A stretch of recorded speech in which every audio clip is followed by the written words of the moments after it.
My name is Josh. Yep, I'm 47. I was born in San Francisco. My name is Liam Richardson. I'm 11 and I'm in 6th grade. I'll be a carpenter when I grow up. My name is Emily King, and this is my husband Greg King and our daughter Megan. Megan is 3.5. We live in Novato. My name's John Busick. And I'm Angie Busick. And we're from Petaluma, California. And we have 2 boys, Jack and Charlie. Jack is 6, Charlie's 4, and Jack happens to have Down syndrome.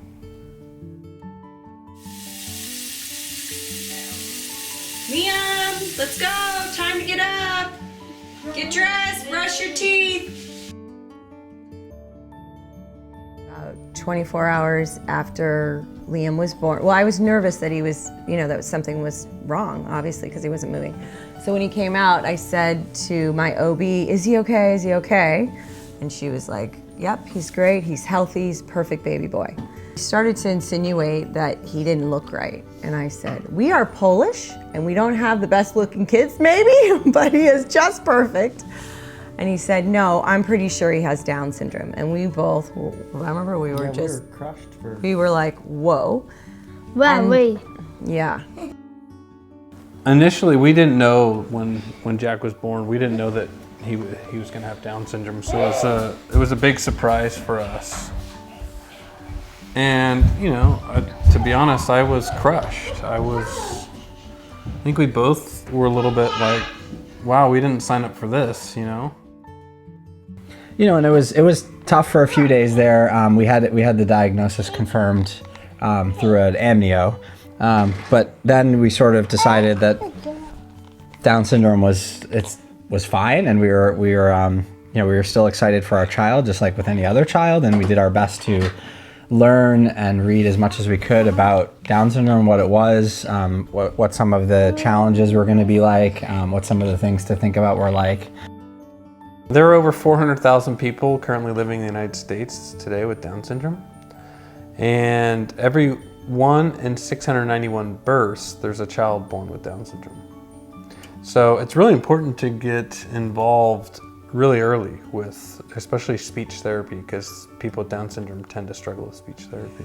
Early intervention is huge, and studies have shown for typical developing babies as well that the earlier you get in there with speech development, anything educational, social interaction, there's a much higher chance of them developing language at an earlier age.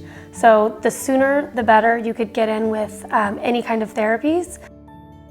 I think we're really committed to the cause of speech and language development for individuals with Down syndrome, because I think it's super, super important, and I think it can make a big difference in sort of their quality of life as when they're young and when they're old too. And I think and it's not just about her. I think it's about for our family, having us all able to communicate is really important.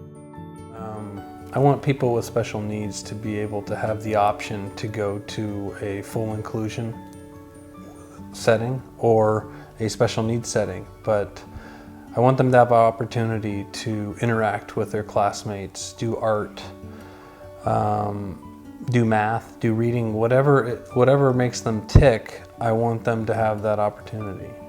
And just because they have special needs doesn't mean that they can't do it. It might take them a little bit longer. They might need a full-time aide or a part-time aide in the classroom, but they deserve that. They deserve a shot at life. And by us segregating them, that leads, in my opinion, to a segregated life, and I'm not okay with that. That's always the fear, is, are we doing the right thing? Is she in the right place? Those sorts of questions, which are difficult. And I think we've learned a little bit, as Emily said, the transition was a little bit rocky, because we've learned a little bit that you kind of need to be an advocate as well as being a parent for your own kid.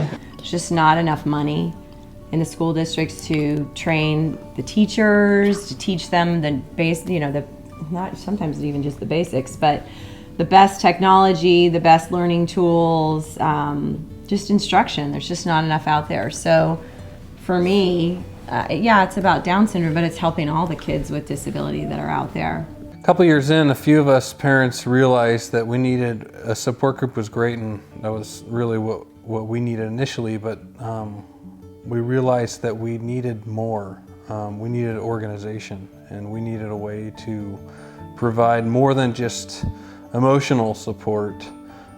We also needed financial support for our families, so we made a nonprofit. We helped co-found a nonprofit called DSA&B, which is today. Last year we raised over $80,000 at the first annual Voices for Down Syndrome, and those funds paid for a couple seminars that we put on where we brought in the top-notch communication specialists in the country and invited every single professional within the North Bay to our seminar, including parents. People with Down syndrome are just like any one of us. We're all different. Some of us like art, some of us like science, some of us like sports, some are really social, some aren't. We're all our own individuals, and people with Down syndrome aren't any different. I love to surf. I like the horseback ride. And I like to ski. I tried out for a talent show. Nailed it! That's right. All you see is my girlfriend. That's what there's Yes, it's my lovey. code upgrades. She knows that. Right. Rock and roll. Oh, that's the next man I want to be. I want to be a musician. Going around. What's my pair of lights? Those your beer lights? Yep. You drink beer? What's your favorite beer? I went Santa Barbara, and I'd like to try Sam Adams.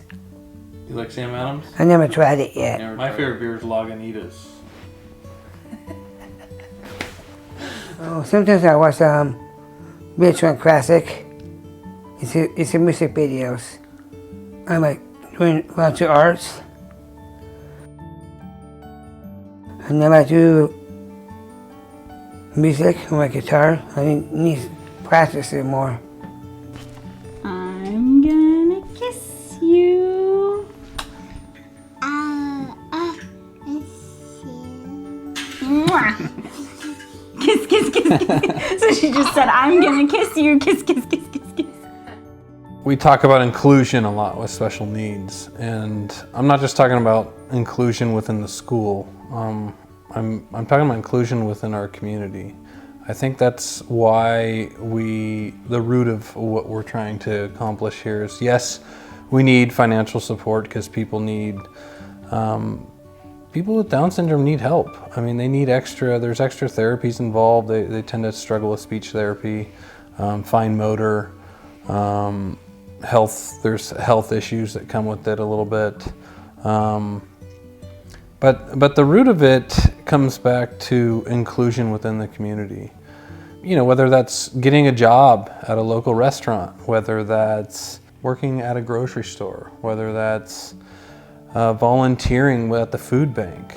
Or if it's having a kid with Down syndrome in your class or on your sports team, or your neighbor who is a little curious about the kid next door who looks a little bit different.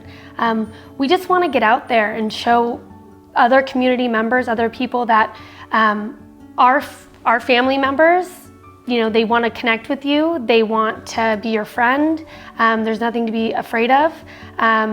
They're more like anyone else than not, and we need to provide them opportunities to develop their speech and their communication so that they can get out into the community and befriend typical peers, because those are going to potentially be their social networks as they get older. Those are going to be their future coworkers, we hope, their future employers, their future legislatures. I mean, these are people who are going to be making and forming opinions about these people, and we want them to get to know them. They're not someone that we want to shove in our houses and keep hidden. So my name is David Cully. My wife and I own Casey's American Kitchen, and Josh came.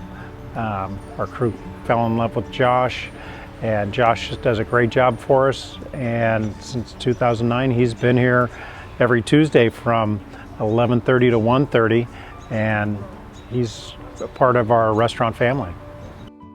He does wonders. He does stuff that, you know, I'm like, oh, I forgot to do this and that. I look over and Josh is already taking care of it for me, so I look forward to working with him on Tuesdays for sure. He's a good guy. Liam's just like any other kid. He cries, he smiles, he laughs, he gets in trouble, I like getting in trouble. No, you don't. When I'm a baby. No, you didn't. You get a phone when you're in junior high, huh? Because you're A flip phone. No, Daddy, I hate flip phones. I have a girlfriend. My name is Ashley. Oh, really?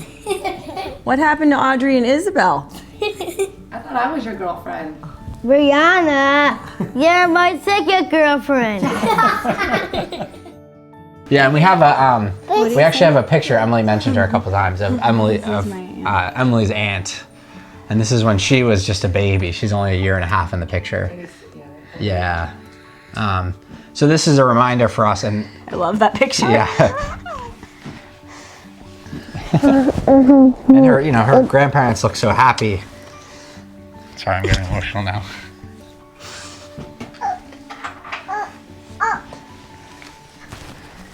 So I can't say what I was going to say. Okay. Sorry. So I think it's just a reminder to me that like everything's going to be okay.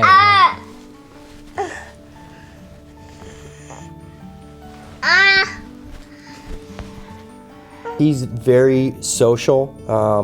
I see him in some type of a customer service role, helping people. He loves to help out. So, you know, I see him having a full-time job and living on his own, and having mom and dad and the girls over for dinner every once in a while. We're gonna drive and we can drive. My hopes for Jack are to eventually he lives a fulfilled life, a happy life. I want him to be able to hold down a job that he feels like he contributes to not only just the company but also society. I hope that Jack is able to live independently.